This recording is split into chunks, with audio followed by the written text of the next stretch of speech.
Please take a second to subscribe to help support our channel. Thanks. Thanks for viewing the video. I have a short video here about whether the moon is hollow or not. Some facts I guess probably quite a few of you already know. I just wanted to throw it together in a really short video, kind of compressed, and instead of a 40-minute, 60-minute video documentary. It's just a quick list of some things for maybe someone who's new to the subject and doesn't realize how odd our moon is in relation to the planet compared to other planets and moons in our solar system and others as well. Alright, well, I'll just jump right into it here. The moon's age, far older than the Earth, maybe even the sun. They've aged these things, and apparently the moon is too old to have been created with Earth. Earth is 4.6 billion, moon is 5.3 billion years old. The dust on the moon, supposedly another billion years old. So even the dust on the moon doesn't match the core elements of the moon.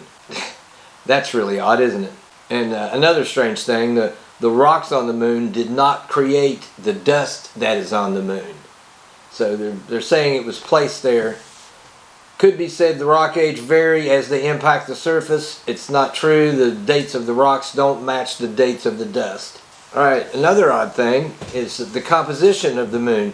Normal planetary development composition results in heavier elements at the core and the lighter elements in the layers at the surface. The abundance of refractory elements like titanium in the surface areas is so pronounced that several geologists propose the refractory compounds were brought to the moon's surface in great quantity in some unknown way.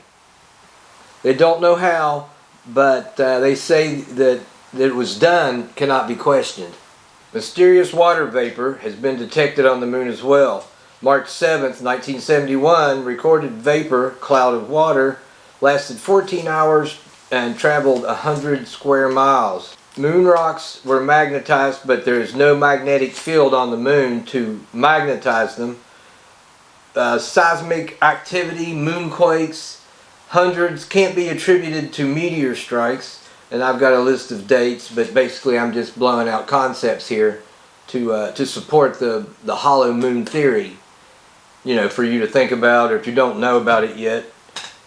The moon has no geologic activity, which means no tectonic plates, no crust movement, nothing like that. It doesn't have any tectonic plate movement. There's an equation here where it shows us that the weight to mass ratio indicates that it's hollow as well. Mass to weight ratio indicates whether the sphere would be hollow if you know what the outside's made of and assume that it's all solid. The math tells us the moon is hollow, as it contains less density for its size and mass. That's, I guess, the ratio we want to use. The lunar orbital experiments vastly improved our knowledge of the moon's gravitational field, indicating the frightening possibility that the moon might be hollow. Carl Sagan said, "A natural satellite cannot be a hollow object. Therefore, the moon may not be a natural satellite at all." November 20th, 1969, NASA crashes the lunar module back into the moon. It created a reverberating gong that lasted for more than an hour. Apollo 13, third stage rocket, crashed into the moon. Reverb lasted 3 hours 20 minutes, traveled to a depth of 25 miles into the moon.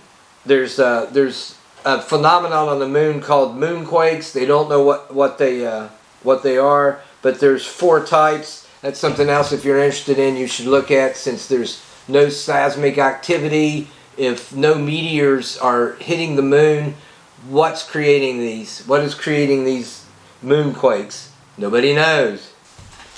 Alright, so here's what I'm going to call rare moon astrological oddities. Apparently, the moon was placed precisely in the orbit it travels. Now, there is no way it could obtain its orbit randomly. It's the only moon in our solar system that has a stationary, mostly circular orbit.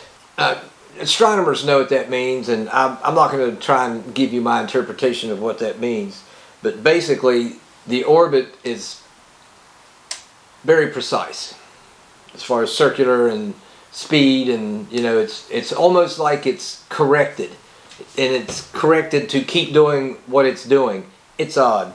The moon's mass is off-center towards Earth. That should make it wobble, but there is a bulge on the far side of the moon. It seems to have been set in its orbit. The odds on these things happening randomly is 0. The moon is just the right diameter and size to completely cover the sun in an eclipse.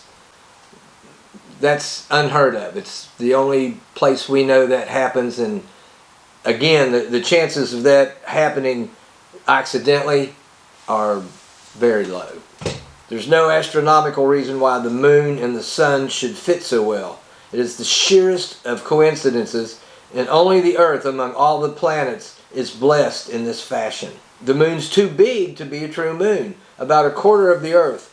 It is the biggest moon in relation to its planet in this system. So our whole purpose here on this video is facts supporting that the moon is hollow. You know, it's hard to deny. You do the math, other things that we know about it, it's hard to deny it. So at this point, we're going to assume that the moon is hollow. And a little minute of speculation. So we know it's not a natural satellite. Old cultures record a time before a moon. Some legends and tribal history suggest the draconian reptile race arrived with the moon 13,000 years ago. I told you it was speculation. And it still serves as an observation platform. Very strange theory, but it fits all the facts very well. Perhaps the best of the hollow moon theories. It coincides with our physical and social development. There's proof in history that, you know, certain things happened during this time, genetically and a lot of other things.